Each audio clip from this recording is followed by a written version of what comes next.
नमो भगवते वासुदेवाय। दोस्तों, पूर्णिमा तिथि का हिंदू धर्म में विशेष महत्व है। इसे धनदायक और संतानदायक व्रत माना जाता है।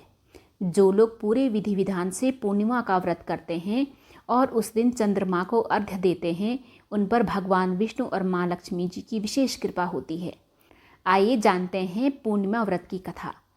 द्वापर युग में एक समय की बात है कि जब यशोदा जी ने भगवान श्री कृष्ण से कहा कि हे कृष्ण, तुम सारे संसार के उत्पन्नकर्ता, पोषणकर्ता तथा उनके संहार करता हो।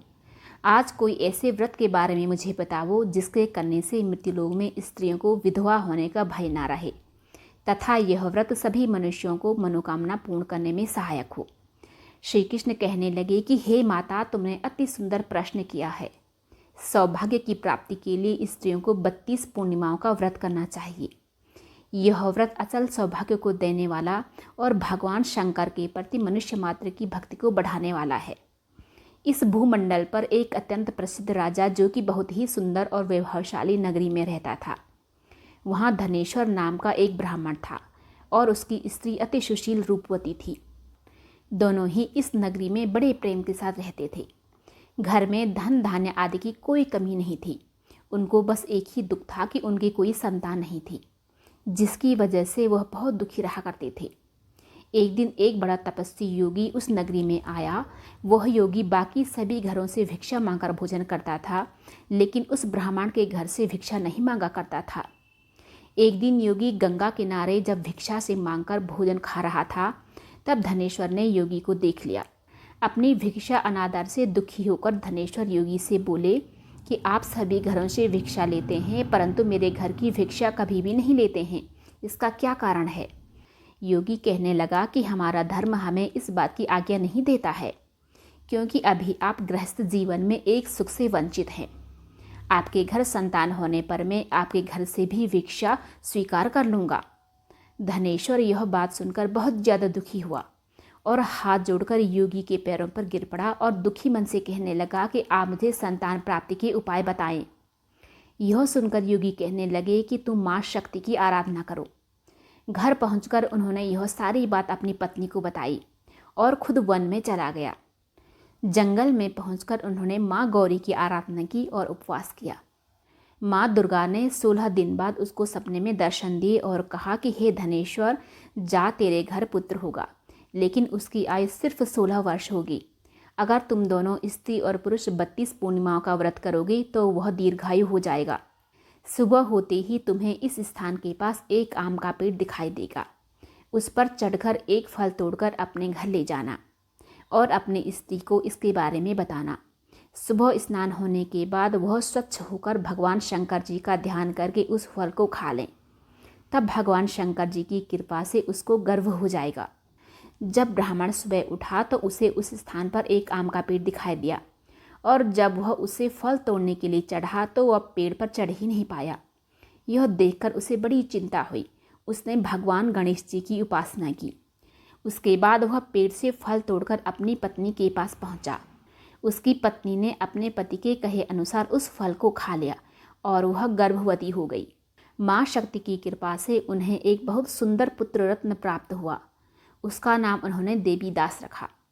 माता पिता के हर्ष और शोक के साथ ही वह बालक बढ़ने लगा।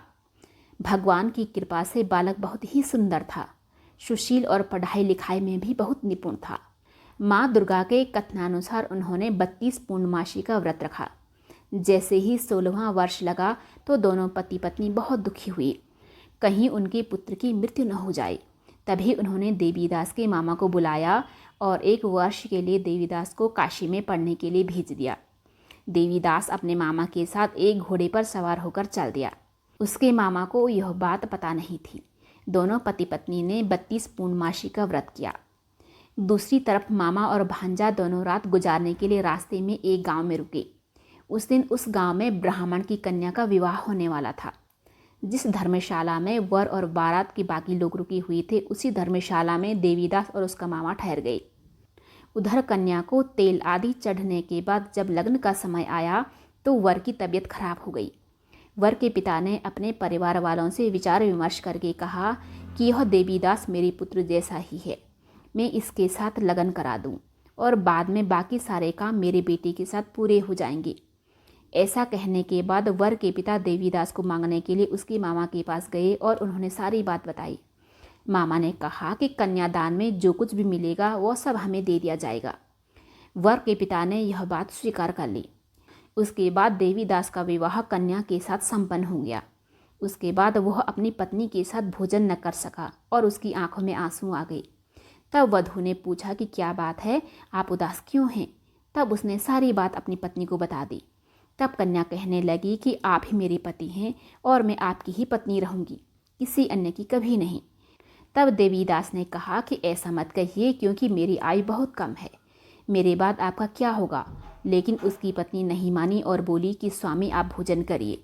दोनों रात में सोने के लिए चले गए।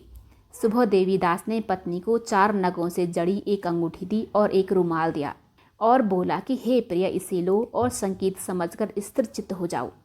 मेरे मरण और जीवन जानने के लिए एक पुष्प वाटिका बनाओ, उसमें सुगंधि वाली एक नव मल्लिका लगा लो, उसको प्रतिदिन जल से सींचा करो और आनंद के साथ खेलो कूदो। जिस समय और जिस दिन मेरा प्राणांत होगा उस दिन यह फूल सूख जाएंगे। जब यह फिर से हरे हो जाएं तो जान लेना कि मैं जीवित हूँ।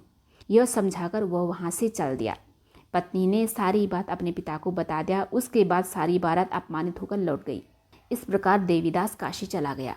कुछ समय के बाद एक सर्प उसको डसने के लिए वहाँ आया, लेकिन वह उसको काट नहीं पाया, क्योंकि उनके माता पिता ने पहले ही 32 पूर्णिमा का व्रत कर लिया था। उसके बाद खुद काल वहाँ पहुँचा। भगवान की कृपा से तभी वहाँ माता पार्वती और भगवान गणेश आ गए। भगवान शिव ने माता पार्वती के कहने पर उसे प्राणदान दे दिया।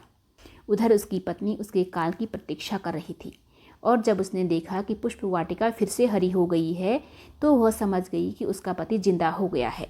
जब 16वां वर्ष व्यतीत हो गया तो देवीदास भी अपने मामा के साथ काशी चल दिया।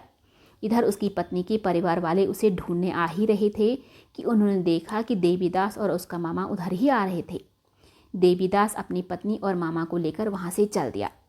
उसके ससुर ने भी उसे बहुत सारा धन दिया। जब वह अपने घर की ओर चल रहा था तो उसके माता पिता को लोगों ने खबर कर दी कि तुम्हारा पुत्र देवीदास अपनी पत्नी और मामा के साथ आ रहा है। ऐसा शुभ समाचार सुनकर के पहले तो उन्हें विश्वास ही नहीं हुआ, लेकिन जब देवीदास आया, उसने अपने माता पिता के पैर छुए तो देवीदास के माता पिता ने उसका माथा चूमा और दोनों को अपने सीने से लगा लिया।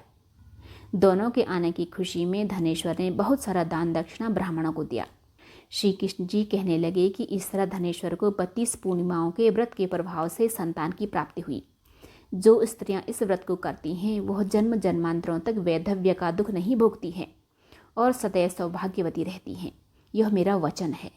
यह व्रत संतान देने वाला और सभी मनोकामना को पूर्ण करने वाला है। ओम नमो भगवते वासुदेवाय।